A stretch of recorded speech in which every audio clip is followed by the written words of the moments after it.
υπάρχει μία παράδοση στον τόπο μας να ευλογείται η βασιλόπιτα.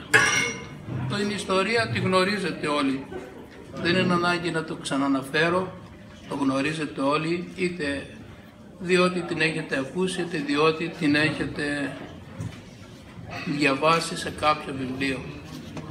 Εκείνο το οποίο θα ήθελα να τονίσω περισσότερο είναι ότι το πνεύμα της βασιλόπιτας έρχεται και στις ημέρες μας.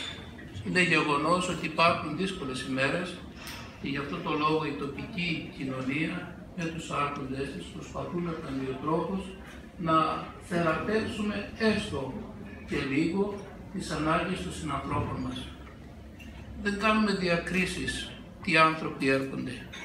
Επιθυμούμε όμως όλοι εμείς οι οποίοι ζούμε σε αυτή την κοινωνία, εάν είναι δυνατό να μην υπάρχει κανείς ο οποίος θα πρέπει να στερείται εκείνο το οποίο έχει ανάγκη. Γι' αυτό υπάρχει μια ιδιαίτερη συνεργασία και ευχαριστώ πάρα πολύ τόσο το Δήμο Χανίων, το Κοινωνικό Παντεπολείο, το Κοινωνικό Φαρμακείο, όλες τις δομές του Δήμου για τη συνεργασία την οποία έχουμε. Η προσπάθειά μας και η αγωνία είναι αυτή. Γι' αυτό παρακαλούμε πάρα πολύ, εάν κάποιος γνωρίζει κάτι, χρειάζεται να το αναφέρετε είτε στο Δήμο είτε σε εμάς και καθένας από εμάς παραπέμπει το κάθε πρόσωπο εκεί που χρειάζεται.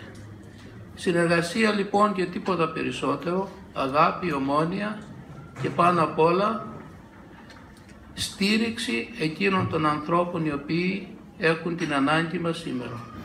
Κανείς δεν είναι πλούσιος, κανείς δεν έχει πολλά χρήματα και να ξέρετε μέσα στην ιστορία φαίνεται ότι αυτοί οι οποίοι δεν έχουν χρήματα είναι αυτοί οι οποίοι είναι περισσότερο ευαισθητοποιημένοι για οποιοδήποτε άλλο θέμα.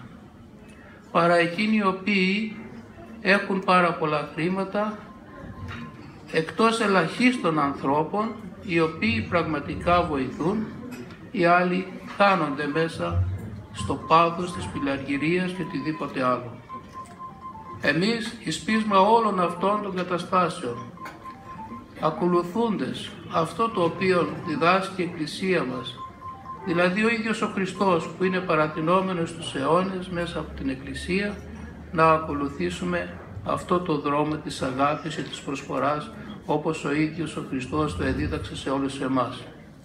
Μέσα στο πνεύμα αυτό ευχαριστώ όλους λοιπόν ιδιαιτέρως τον πατέρα Δαμασκηνό, ο οποίος και εκείνος με το δικό του τον τρόπο προσπαθεί στις δικές μας δομές να ολοκληρώσουμε εκείνο το οποίο έχουμε αναλάβει, τον πατέρα Ειρηναίο, τον ηγούμενο του Γουβερνιάτου, για την προσφορά του οικίματος για να υπάρχει το κοινωνικό παντεπολείο, κάθε ένα ιερέα ο οποίος είναι παρόν εδώ και εκτός από το χώρο αυτό, ο οποίος με το δικό του τρόπο προσφέρει το Δήμο Χανίων, την περιφέρεια, όλους εκείνους τους φορείς οι οποίοι ασχολούνται με την κοινωνική πρόνοια και ιδιαιτέρως όλους εσάς που με το δικό σας τον τρόπο έρχεστε πάντοτε αρρωγοί, πάντοτε βοηθοί σε κάθε κάλεσμα το οποίο σας απευθύνεται.